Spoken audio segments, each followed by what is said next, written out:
Go from where you are now to where you could be. Get expert tips to grow your business, to be more productive and more efficient, whether you're trying to build influence, grow your community, or make it rain. Best-selling author of Nice Guys Finish First, Doug Sandler, can lead the way. The Nice Guys on Business is produced by Turnkey Podcast Productions. Now, here's your host, Doug Sandler.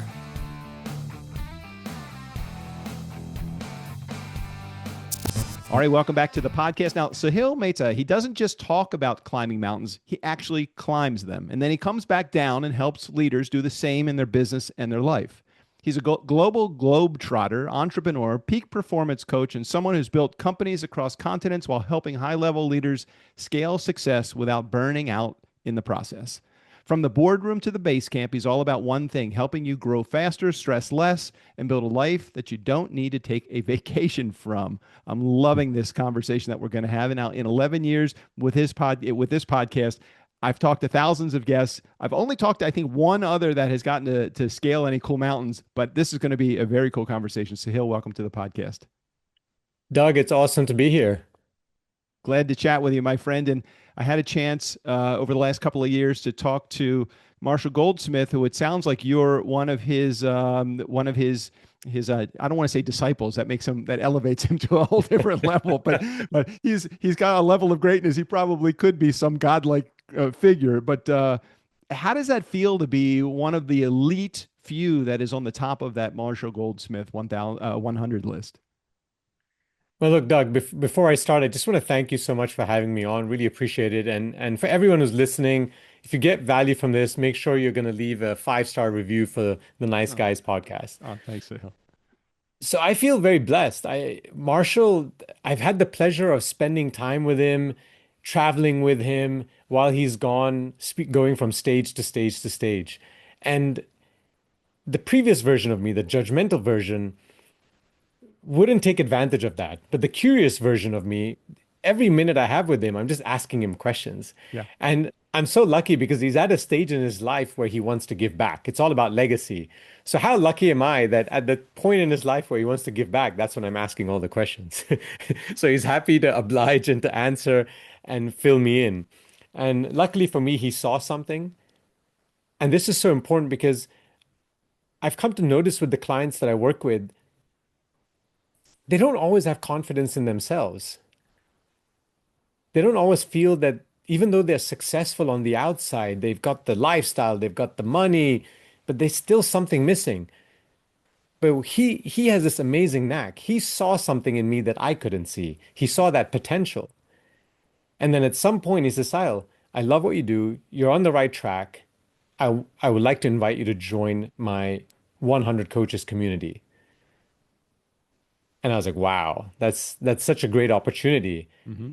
But I'm not going to lie, I had this imposter syndrome because I look at some of the other people in the community and you've got, CEO of the year, you've got someone who's working for the World Bank, you've got these coaches that have coached Fortune 50 companies, and then there's me.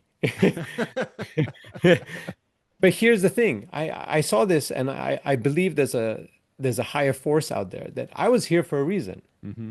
And if I am in this community, it's because he saw something in me. And if he saw something in me, then I have to believe that I have something that is going to serve other people. Right? And so that's how it all began. And since then, we've had wonderful times together. And my next book, we're actually writing together, which should be out later this year, fingers crossed, where we actually drill down on how do you define success on your own terms? Mm-hmm. Because the reality is, Doug, a lot of business owners, they've inherited a definition of success. Society, family, the media, educational system, etc. It's like, follow this formula and you will be successful. Mm-hmm. And they nailed it. They followed it so well that they have the money, they've got the lifestyle, they probably have the car, the watches, the handbags, you name it. They're living the life, but they're not feeling it. And that's because the formula, the system that they were following, it wasn't theirs. And so now it's all about, what is my definition of success? not what the outside world threw at me. What is my definition of success? And so we give them the tools in this book to define what it means to them. And as the second phase is as they're scaling their summits of success, what is in their backpack? Because if they have stuff in there that's not giving them enough benefit, or even worse, clutter that's weighing them down, it's going to slow them down. And then the third step is in the book is really focusing on how do you ensure you take one step forward every day? It's not about the big leaps and the big jumps. Just take one step forward each day, and slowly but surely you make it. So yeah, that's my experience with Marshall, and I just feel very grateful that he's entered my life.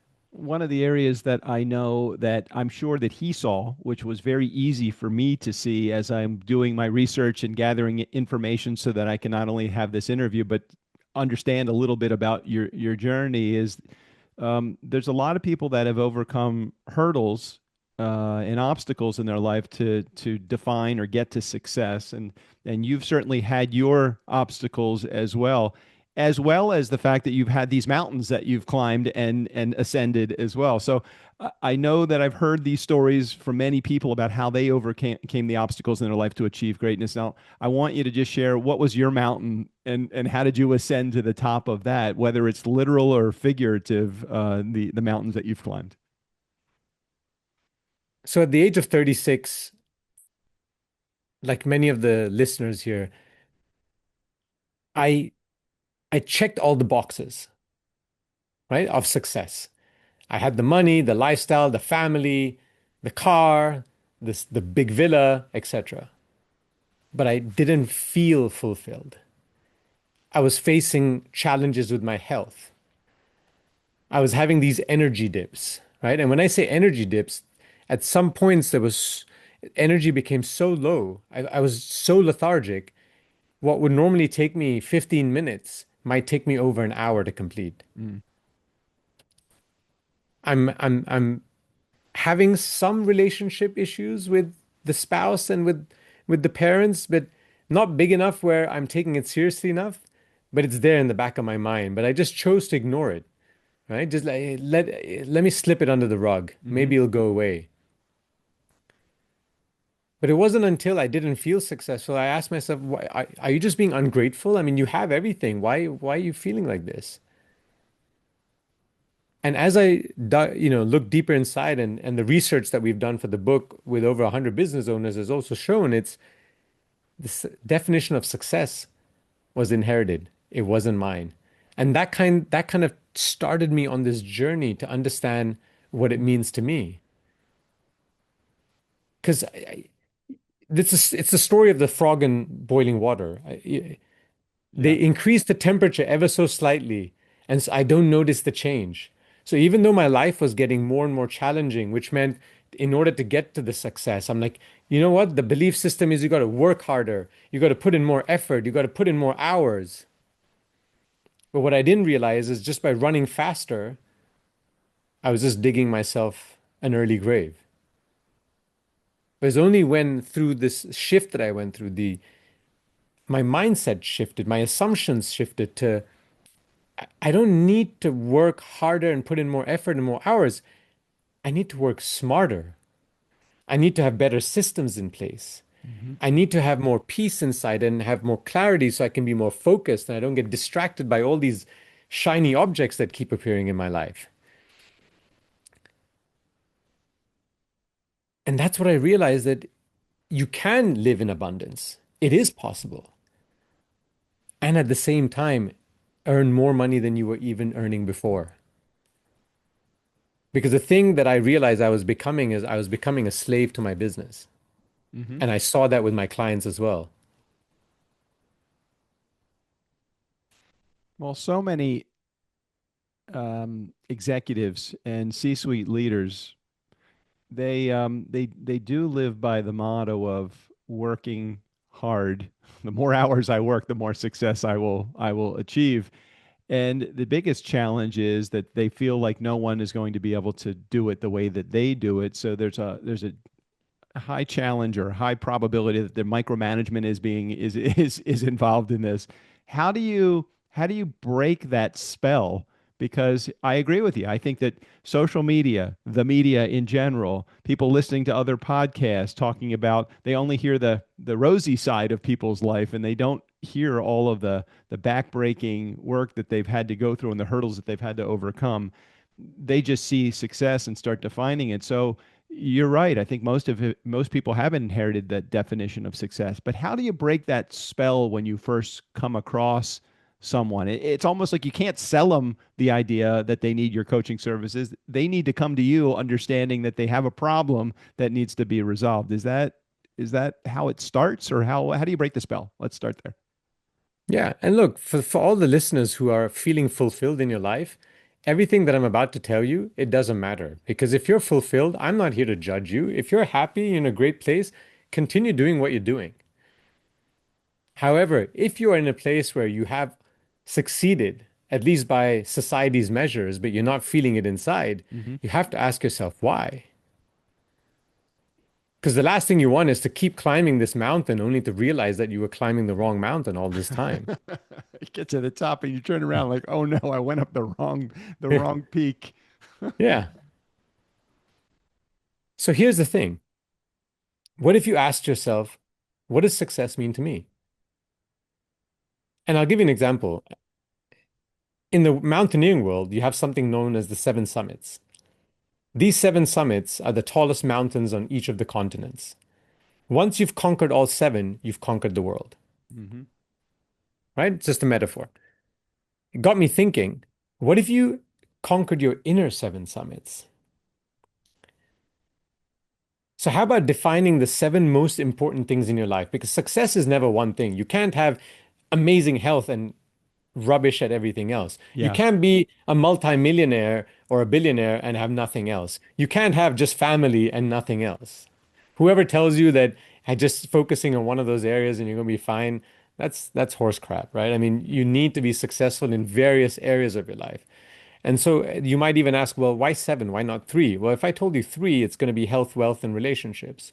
Hmm. But seven means you got to think beyond. Yeah. What are some of those smaller, well, you think they're smaller, but they're actually very important elements in your life.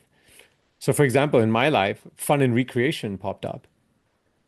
And I was like, wow. Like, if somebody asked me my definition of success, that wouldn't have come up if they only asked for three things. But because Right. there was seven, it popped up. So once I defined my seven, I'm like, okay, well, what does the peak of that mountain look like? And where am I now? Because that gives me my gap. And then I'm asking myself, any decision I make, because what happens when you make a bad decision? It leads to regret. Now, this formula that I'm sharing doesn't mean you'll never make a bad decision. However, it can reduce the chances of a bad decision being made. Right. So now when you have a decision, you ask yourself, what is the net effect on these seven summits? Because I've seen with my clients over and over again, they keep telling me, my Sahil, my priorities are the biggest priorities are my health and my family. And then I check their calendar, and when they're sharing what they do, I'm like, it doesn't sound that way. It sounds like business first. No, no, no. It's just now I've got this big project. I've got this new office It's that's always opening in a something. different in the different region. Exactly. It's always there's some sacrifice. And I said, look, I get it. I run multiple businesses. I get it that you have to make sacrifices. But when it's always a sacrifice, it's no longer a sacrifice, it's a choice. Hmm. So let's just be honest with ourselves. But now when they have these seven summits and they're making a decision, they can go, okay, I go up these mountains, I go down these mountains, but overall I'm going up. It's a good decision. Let's go. But if I'm going overall down and it's not a sacrifice, I may question that decision. So it brings a lot of clarity because the last thing you want is to wake up one day. And I'd love to just share the five regrets of the dying. You've probably heard about this, No, right? I'd love to hear it. Some close people in my life have passed, and I would like to know these, and I know that I'm glad that you're going to touch on these because these are really really important for those in our listening audience to hear. Yeah, and there's a great book, The Top Five Regrets of the Dying by Bronnie Ware, and these are the five. I wish I had the courage to live a life true to myself, not the life others expected of me. I wish I hadn't worked so hard. I wish I'd had the courage to express my feelings. I wish I had stayed in touch with my friends. I wish I had let myself be happier. Just let that sink in. This is at the end of the lives of hundreds and hundreds of people that have been interviewed. Hmm. I don't want to have those 5 regrets when I'm on my deathbed. Yeah, one of the things that I think a lot of people say oftentimes as they're approaching the end of life and transitioning, it's I wish I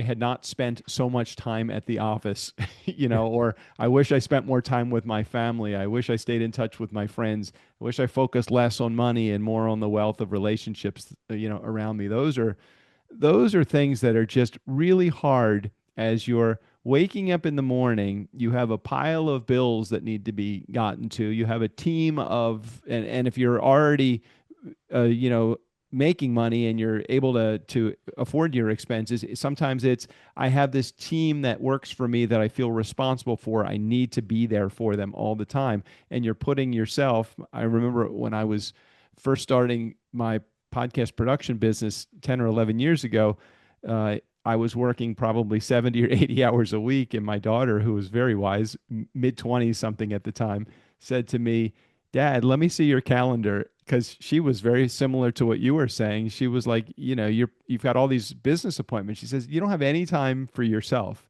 You put very little time into you and JJ, who is my girlfriend. You put very little time into your health, caring. And so I decided I'm going to take Mondays and Fridays off. I'm going to put, before 11 and after 3, that is not going to be time Tuesday, Wednesday, and Thursday at all that I'm going to work. So I ended up reducing the amount of time that I work and actually making significantly more money because now I can focus specifically on those that time window, that I can do the stuff that I need to do to accomplish whatever level of success that I want to accomplish with my business, but not let my family or the relationships I have in my life suffer as a result of it. Man, has it made a huge impact in my life. Absolutely. And I love the other point you touched upon, which was the business is not going to be able to succeed as well without me. Right. Right? Well, here's the thing. Come on, you're the business owner. You have what you have invested in this is so different from an employee. And if everyone feels like an employee, why would they care? Yeah, I want to get a promotion. I want to get a nice bonus, make it look good on my CV. But if you make a killing, I'm not going to get a big chunk of that unless if you make me feel like a partner in the business. Mm-hmm. So how do you restructure the setup so that people feel that they're part of it, not just monetary, but in decision making? When I was making all the decisions, which by the way weren't even the best decisions, it took away from them. Now, when someone asks me, I'll ask the team, well, what would you do in this Mm-hmm. scenario? And then they give me some options, and in my head, I'm thinking, damn, that's a great idea. I never thought of that. Right. That's brilliant. And they know so much more about their field than I do, Mm-hmm. because that's why they've been hired. They specialize in a certain area of the business. So I started asking myself, well, if I want to make fewer decisions, why don't I make a list of all the decisions, one, I enjoy making, and two, that only I wish to make because Mm-hmm. maybe there's security involved and stuff like that. Everything else needs to be made by someone else. And, Stephen Covey talks about it. So Stephen Covey Jr. specifically, he's Right. got this book, Trust, The Speed of Trust. Right. When there's more trust, when they have been enabled, yes, they may make mistakes, but they learn from those mistakes. Short-term pain, but longer-term gain. I learned from mistakes. That's how I grew. I didn't grow because I knew everything. I grew because I screwed up again and again and again, but I learned from each mistake. So they keep growing. They make better decisions. It allows me to focus on what I want to, what brings me joy, and then I can focus a lot more on strategic decisions for the company. One of the things that you talk about is you made the metaphor, you drew the comparison between your backpack and the things that you're carrying in life. And I love that because it really does give you a great way to visualize the challenges that oftentimes people are carrying too much in their lives. Talk about those that are maybe in my community, maybe in your community before they received any type of coaching from you. What are the things typically that are being carried that probably we could let go of and take out of our backpack as we're ascending to success? One is belief systems. When I'm working with my top executives, I'm asking them, what belief system are you holding on to that doesn't serve you anymore? Hmm. And what can you replace it with? Because there's things that we do, we don't think about it, we just do them. It's part of our DNA. At least Hmm. that's what we think. But yes, it's what is that belief system that no longer serves me? That's one I see very often. Another one is what we already spoke about. They are not the business owners. They are not going to make as good a decision as I can make. The third one, which is going to hit the ego a little bit, is around communication. Just because I said it and they didn't respond, they understood. But did you give the space to confirm? Because I may be very clear, but maybe what I said was red and the other person understood light red. Hmm. It wasn't way off. It was just a small difference, but that small difference over time could mean a slightly different direction, which is going to waste a lot of time and resources. I love how you So share that because it is amazing. I have this challenge oftentimes, and I have to reflect upon how I'm communicating. It is when you're communicating, there's two parts to the communication. There's the sending, and then there's the receiving. If they're not receiving it, many times it's not their ability to comprehend. It's maybe your ability to communicate your message more clear. You know what you want because it's up here. They have no idea because they're just hearing it for the first time. And I love that you said that because the communication aspect is really challenging. What do you find is something that execs or entrepreneurs are doing that is right before you're seeing them? Obviously, they have to have some level of passion and ambition before they even reach out to you because yours is like one of those services that they may look at as a fine tune rather than as a core necessity in their business. I don't agree with that. I think everyone needs a coach in order to be successful at something that is not their gift. But maybe just share what is something that they're doing right. what I love about business owners, apart from their drive and their determination, is they are phenomenal at adapting. Because whatever their business plan was when they started the business, I'm pretty sure it didn't work out as planned. Right? True, So, very true. so as they moved, they saw, okay, this is not working. We got to shift. Maybe some external economic situation happened or global event happened. They shifted. So they're very good at adapting. They're not in there with their blinders on going, this is my role, this is the path I take, and I will not deviate under any circumstance. No, Right, they're right. very good at understanding that, okay, this is not working, shift, shift, shift. And that's what I love because when they come in, they already have the mindset and the willingness to adapt and to evolve. And so then they are coachable. Because if someone comes in who is not coachable, it doesn't matter who the coach is. You could be the best coach in the world. Nothing is going to shift them because it takes two hands to shake. Mm. Love that. So Love that. that's one trait that I absolutely love about business owners is that they're and entrepreneurs, they're adaptable. One of the things that we talked about before I hit the record button is, well, how do we make sure that we get a win for those in our audience? And you were kind and gracious enough to supply something that I was not anticipating, but am very thankful about. You have a success audit that you can do for those in our audience. So can you maybe just give us a brief overview what a success audit is and then share the gifts that you want to provide to our listening audience? Absolutely. So, Doug, I want to give everyone listening something I normally reserve just for my private coaching clients, and it's the zero regret success kit. If you've got the business, you've got the net worth, you've checked all the boxes, that you were told to check, but there's this little voice inside you saying something's missing, then this is for you. The first piece is the success audit. And that's what I really go through with my coaching clients on day one. It'll take you about 10 minutes or so, and it's going to show you exactly where the gaps are across the 7 dimensions of a fulfilling life. Which areas you've been neglecting while building the business and which ones to focus on first. Most people tell me this gave them more clarity about their own life than the last decade did, right? And the second piece is the success redefinition session. This is the exact starting point I use before we go deeper into my $30,000 plus coaching engagements. It's a private 45-minute call where I'll personally walk through your audit results and map out the path from where you are to where you actually want to be. This is only available to the first 5 people who grab it. Oh, excellent. Okay, well, that definitely is a call to action right there. I was like, okay, this is good. All right, let's give you guys in our listening audience, for those in our Nice Guy community, let's give you a little bit of a call to action here that you can take action. Not only take action, but take action quickly.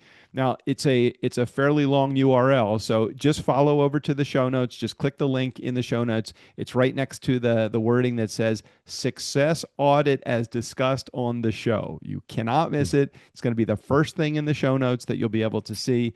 And it will be a link that all you got to do is click on. But you got to be one of the first 5 to get that hands-on call with Saahil to get started. There is no charge for it. There's no obligation to move any further than that. But hey, look, he's offering something free, and he obviously, maybe not obviously to you and our listening audience, obviously to me in my research and understanding who it is that is actually involved in Marshall Goldsmith's programs, I know that this will be something that will be rewarding for you.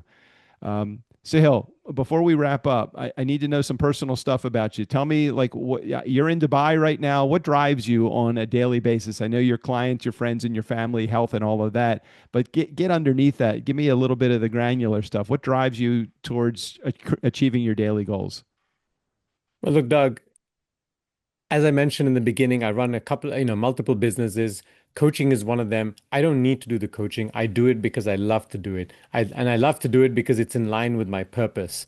I believe that I'm here, and so are these listeners. We all have our needs. None of us can say we struggle with the basic needs. So if I've been blessed with this life where I have everything that I need and more, it's my turn to now serve as well. And if I know that I can make a difference in someone else's life, wow, what a gift. But here's the thing, and this is what people don't realize, is that it's also selfish, because when I'm making a difference in someone else's life, I feel freaking great. So just to make myself happy, I serve others, and that's what keeps me up. So behind every successful entrepreneur or leader is someone that's there on the sidelines cheering them on. Who's your cheerleader, Saahil? I'm going to say it's my mom. No matter what I go through, she's always like, you can do it. Amen. In my darkest days, in my toughest moments, you can do it. And that's all I need to hear. As the son of a 92-year-old who I talk to almost every day, I lost my dad in the mid 90s, but my mom is alive and well and running her social scene there in Baltimore, Maryland. So it is.